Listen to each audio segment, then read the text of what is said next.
కాదు, మీ ఒంటిలకు కూడా మేత మైంటిగా చాలా ఉన్నది, కడగది, మీరు రావచ్చు అందట.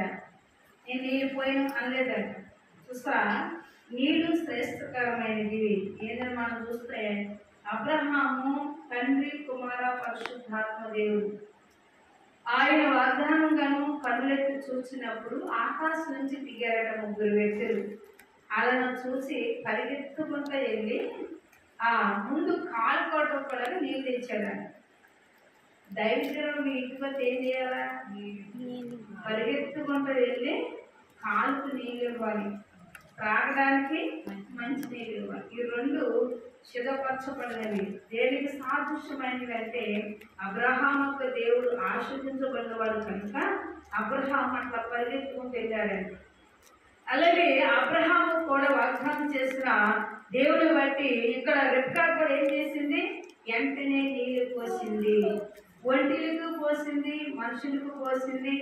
ఒంటిలకి మేతలు ఉన్నాయని చెప్పింది, గోడంత స్థలం ఉన్నదని చెప్పింది. దేవుని స్తోత్రములు. చూడండి ప్రియరా, వాక్యం సెలవిస్తూ ఉంది. ఇక్కడ రెబ్కా గురించి మనకు జ్ఞాపకం చేసుకుంటే అంటున్నాడు, మా యొక్క చాలా గడ్డియు మేతయు రాత్రి బస చేయడానికి స్థలము ఉన్నదిగా ఆ మనుషులు తన తల వంచి యెహోవాకు మొక్కి, అబ్రహాము నా యజమాని దేవుడైన యెహోవా స్తుతించబడునుగాక, ఆయన నా యజమానికి తన కృపను తన సత్యమును చూపుట మానలేదు. నేను త్రోవలో నడవగానే యెహోవా నా యజమానికి బంధువుల ఇంటికి నన్ను నడిపించును. అంతటా ఆ చిన్నది పరిగెత్తుకొని పోయి ఈ మాట తన తల్లి ఇంట వారికి తెలియజేసిను. రిబ్కా లాబాను యొక్క సహోదరుడుండెను.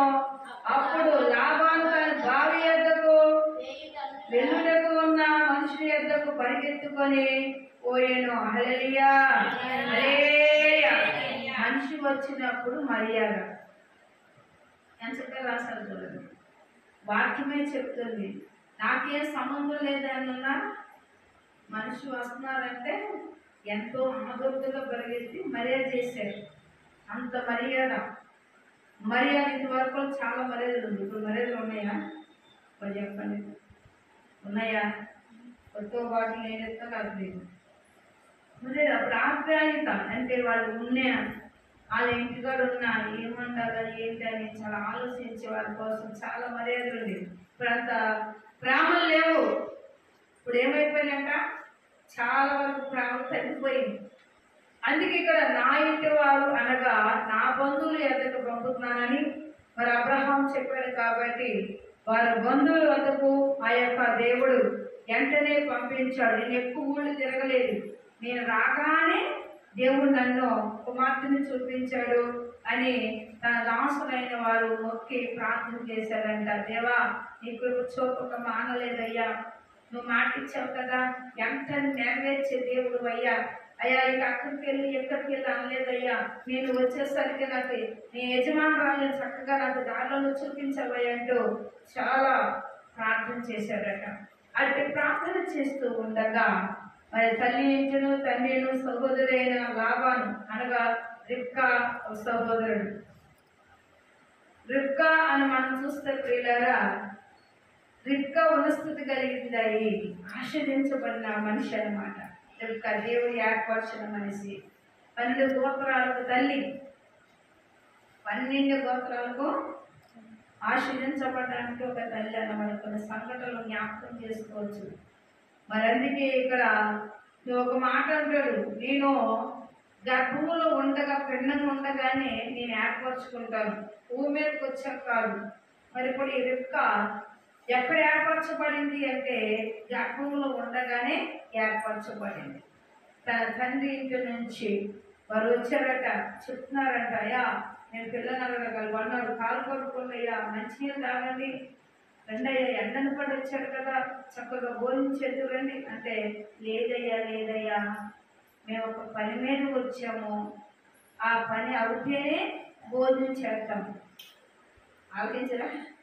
పిల్ల కోసం పెట్టగా తినేస్తారా? ఏనండి ఆదు కానీ అంటే తినేస్తారా? ఎందుకు వచ్చిందండి, తర్వాత చూసుకుందామనండి, పిల్లలు చూపించండి ముందు పిల్లల్ని చూసుకున్న తర్వాత మీకు మాకు ఏమైనా జరిగితే అప్పుడు చూసుకుందాం అంటారు లేదా? అన్నారంట. ఎప్పుడు వచ్చింది మాట? ఎప్పుడు వచ్చింది? ఆదిలోనే వచ్చింది. దేవుడు ఏర్పాటు అన్నమాట. అందుకే ఈయనంటున్నారంటయ్యా, మా యజమానుడు చెప్పినట్లు మేము ఇప్పుడు భోజనం అయితే చేయము, మీరు మరి ఆ కుమార్తె విషయంలో మాకు తెలియపరచండి అంటే అలా అంటున్నారంట. అలానా అబ్రహాం ఒక దేవుడు ఏర్పరిచాడు. ఏర్పరిచిన దేవుడు మా యజమాన్ని బహుగా ఆశీర్వదించాడు. మరి ఆయన వృద్ధాపంగా కూడా పిల్లలు లేరు, తనకు కుమారుడు. ఆ కుమార్తెని సిద్ధపరచడానికి దేవుడు ఒక దూతను పంపించాడు, మేము వచ్చామయ్యా అని వారు మాట్లాడారట. అయితే మా ఇష్టమైతే ఏమీ కాదు, కుమార్తె వస్తానంటే మీరు తీసుకెళ్ళిపోవచ్చు. అవి వెళ్ళి కుమార్తెను అడగా కుమార్తె అంటుందంట, నేను వెళ్తానందంట. దేవుని స్తోత్రం, హల్లెలూయా. భోజనం ఎప్పుడు దాకా చేయలేదు వారు అంటే వారు మాట తీసుకున్న దాకా భోజనం చేయలేదు. ఇప్పుడు అలాగే ఉంటారు. యజమానుడు ఏ విధంగా అయితే వాగ్దానం చేస్తారో ఆ వాగ్దానం ప్రకారం మరి ప్రభువుని అడుగుతున్నప్పుడు అని చెప్పాడు కదా, వెళ్తామని చూసి దేవుడు ఏర్పరిచాడు. ఏర్పాటును బట్టి తండ్రి తల్లి కూడా వాగ్దానం ఇచ్చినప్పుడు వెంటనే తన ఒంటెల మీద తీసుకెళ్ళిపోయాడు. వాక్యం సెలవిస్తుంది, ఎవరు సిద్ధపరుస్తున్నారు అంటే ఏ ఎముకని తీసి వాళ్ళే చెప్పపరచబడతారు. హల్లెలూయా, హల్లెలూయా. అందుకే ఇక్కడ రెబ్కాను మనం చూస్తే ప్రియులారా, నేను వెళ్తాను అందట. వెంటనే ఆవిడకి సిద్ధం చేసి ఒంటెలతో పంపించినట్లు మనం చూస్తున్నాం. హల్లెలూయా.